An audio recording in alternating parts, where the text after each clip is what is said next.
In our fast-paced society, there's an almost palpable pressure to constantly be on the move, always striving for more, and perpetually engaged in activities that showcase our productivity. This societal mindset often places rest and relaxation on the back burner, portraying them as luxuries reserved for the idle or the affluent.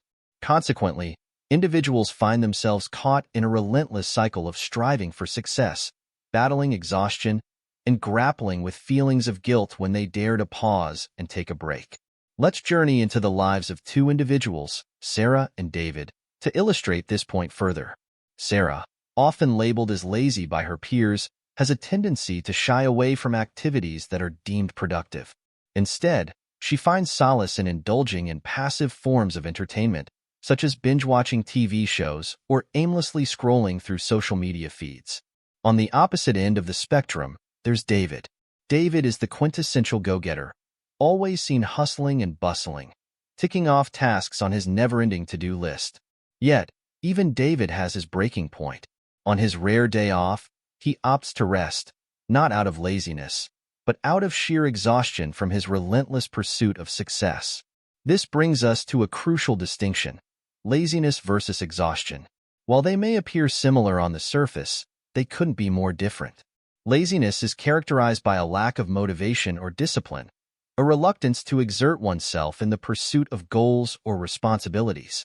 Exhaustion, on the other hand, is a state of physical and mental depletion, where one has the desire and the willpower to work, but lacks the energy to do so due to overexertion. The consequences of misdiagnosing exhaustion as laziness can be profound. It can perpetuate a vicious cycle of overwork and burnout, as individuals push themselves beyond their limits in an attempt to overcome their perceived laziness. This only serves to exacerbate their fatigue and compromise their overall well-being. Conversely, labeling oneself as lazy when experiencing genuine exhaustion can lead to feelings of guilt, self-doubt, and inadequacy, further perpetuating the cycle of exhaustion. So, how can we navigate this delicate balance between productivity and rest? It begins with recognizing the signs and symptoms of both laziness and exhaustion and understanding when each is at play.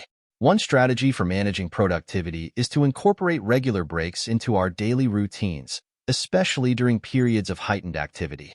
These brief interludes allow our minds and bodies to recharge, enhancing our overall efficiency and preventing burnout in the long run.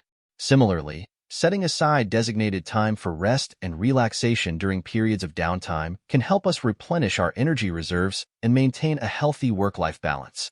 Yet, perhaps the most crucial aspect of this balancing act is the avoidance of judgment, both of ourselves and of others. It's all too easy to dismiss someone as lazy without considering the myriad factors that may be influencing their behavior. Perhaps Sarah is struggling with mental health issues or facing external pressures that make it difficult for her to engage in productive activities.